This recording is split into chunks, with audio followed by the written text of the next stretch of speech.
नमस्कार, बहुत स्वागत है आप सभी का न्यूज स्टेट पर। मैं आपके साथ अस्मिता दुबे। बुलेटिन की शुरुआत बड़ी खबर के साथ। भानु प्रतापपुर उपचुनाव का जंग तेज है। बताते चले कि कड़ी सुरक्षा व्यवस्था के बीच अब वोटिंग की शुरुआत हो गई है। वोटिंग जारी है। सुबह 7 बजे से दोपहर 3 बजे तक मतदान होगा और कांग्रेस प्रत्याशी सावित्री मंजावी ने अपना वोट का प्रयोग भी कर दिया है। बताते चले कि कांग्रेस से प्रत्याशी सावित्री मंजावी हैं, तो वहीं बीजेपी की प्रत्याशी की बात करें तो बीजेपी की तरफ से ब्रह्मानंद नेता प्रत्याशी है। मतदान को लेकर सुरक्षा व्यवस्था के चाक चौबंद इंतजाम किए गए हैं। तो बड़ी और अहम जानकारी से आपको रूबरू करा रहे हैं, जहां वोटिंग के लिए 15 काउंटर बनाए गए हैं और साथ ही साथ कांग्रेस और बीजेपी में इस उपचुनाव में कड़ी टक्कर की बात कही जा रही है। सुबह 7 बजे से वोटिंग की शुरुआत हुई, जिसमें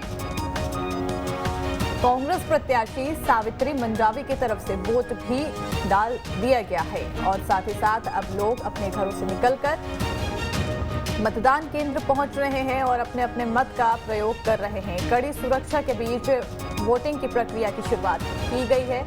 सुबह 7 बजे से शुरुआत हुई और अब वोटिंग की प्रक्रिया जारी है।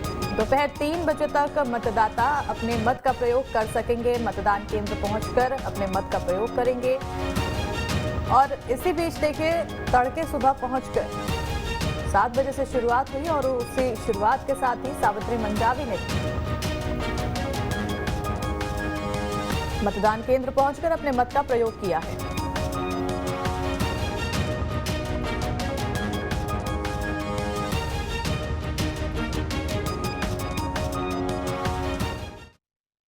छत्तीसगढ़ के भानु प्रतापपुर विधानसभा सीट पर उपचुनाव की प्रक्रिया शुरू हुई है और उपचुनाव की प्रक्रिया के बाद आज वोटिंग का दिन है। वोटिंग शुरू हो गई है। चूंकि छत्तीसगढ़ के भानु प्रतापपुर में हम मौजूद हैं और ये जनपद प्राथमिक शाला भानु प्रतापपुर का एक बूथ है, जहां पर मतदान जो है वो किया जा रहा है। और सबसे महत्वपूर्ण तस्वीर यहाँ की ये है कि ये मतदान केंद्र में देख सकते हैं कि सुरक्षा के किस तरीके से इंतजाम है। यहाँ पर जो फोर्सेस है वो किस तरीके से तैनात की गई है और इस तैनाती का सीधा कारण यही है कि छत्तीसगढ़ का ये बस्तर संभाग का ये वो इलाका है जो नक्सल प्रभावित है और नक्सल प्रभावित होने के कारण यहाँ पर सुरक्षा के विशेष इंतजाम यहाँ पर किए गए हैं। भानु प्रतापपुर विधानसभा सीट में करीब 256 बूथ बनाए गए हैं। 256 में करीब 99 बूथ अति संवेदनशील है और अति संवेदनशील होने के कारण यहाँ पर वोटिंग के लिए सुरक्षा के कुछ जरूरत से ज्यादा इंतजाम जो है वो किए गए हैं। और देख सकते हैं कि मतदान यहाँ पर चल रहा है और किस तरीके से महिलाएं जो है वो लाइन में है और अपनी बारी का इंतजार यहाँ पर करते हुए नजर आ रही हैं। और अंदर की कुछ तस्वीरें हम दिखाने की कोशिश करेंगे कि किस तरीके से यहाँ पर मतदान के लिए लोग पहुंच रहे हैं और अपने जो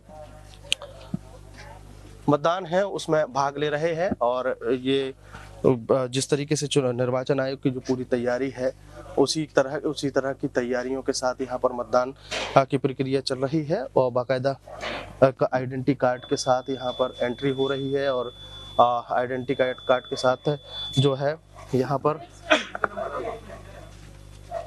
वोटिंग जो है वो कराई जा रही है। और अलग अलग तरीके से अलग अलग यहाँ पर आइडेंटिटी कार्ड लेके सब लोग अंदर आ रहे हैं, एंट्री कर रहे हैं। और ये मतदान कुछ इस तरीके से शांतिपूर्ण तरीके से सुबह से चलता हुआ दिखाई दे रहा है।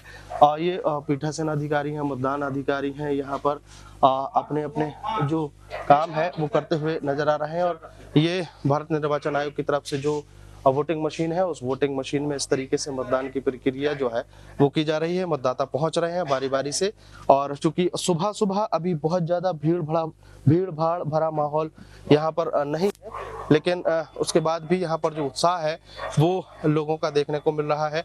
और आप लोग कितनी देर से लाइन में लगे हैं मतदान के लिए? अभी जस्ट 5 मिनट हुआ।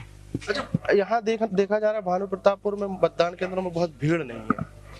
जी, सभी लोग 10 बजे के बाद आना स्टार्ट। 10 बजे आपने मतदान कर दिया? जी सर, हो गया। कितनी देर लाइन में लगना पड़ा? 15 मिनट। 15 मिनट में हो गया कैसे?